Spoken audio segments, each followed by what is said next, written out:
बारामती तालुक्यातील गडदरवाडी येथील राष्ट्रीय समाज पक्षाचे कार्यकर्ते जालिंदर लकडे यांच्या मातोश्री स्वर्गीय रंजना रामचंद्र लकडे यांचे मागील महिन्यात दुःखद निधन झाले। त्यांच्या निधनामुळे लकडे परिवारावर दुःखाचा डोंगर कोसळला असून परिसरात हळहळ व्यक्त करण्यात येत आहे। या पार्श्वभूमीवर जयदादा पवार यांनी गडदरवाडी येथे जालिंदर लकडे यांच्या निवासस्थानी जाऊन त्यांची सांत्वनपर भेट घेतली। यावेळी त्यांनी लकडे परिवाराचे सांत्वन करत दिवंगत रंजना लकडे यांना श्रद्धांजली अर्पण केली। तसेच या दुःखद प्रसंगी परिवाराला धीर देत आपल्या संवेदना व्यक्त केल्या। जयदादा यांनी दिवंगत रंजना लकडे यांच्या प्रतिमेस पुष्पांजली अर्पण करून श्रद्धांजली वाहिली आणि लकडे कुटुंबियांच्या दुःखात सहभागी असल्याची भावना व्यक्त केली। जालिंदर लकडे यांचा विविध सामाजिक, शैक्षणिक व जनहिताच्या उपक्रमांमध्ये सक्रिय सहभाग राहिला आहे।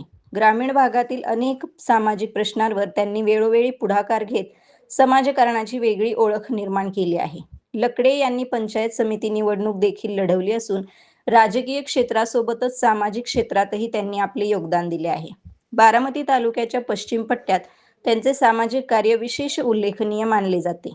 विविध सामाजिक, सांस्कृतिक, धार्मिक व शैक्षणिक उपकार्यक्रमांमध्ये त्यांची उपस्थिती असते।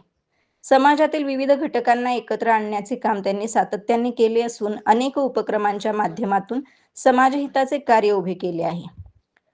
प्राध्यापक लक्ष्मण हाके आणि महादेव जानकर, जयदादा पवार यांच्यासारख्या राज्यस्तरीय नेत्यांनी भेट देऊन सांत्वन व्यक्त केल्याने लकडे परिवाराला मोठा आधार मिळाला आहे। या भेटीदरम्यान परिसरातील कार्यकर्ते, पदाधिकारी व ग्रामस्थही उपस्थित होते।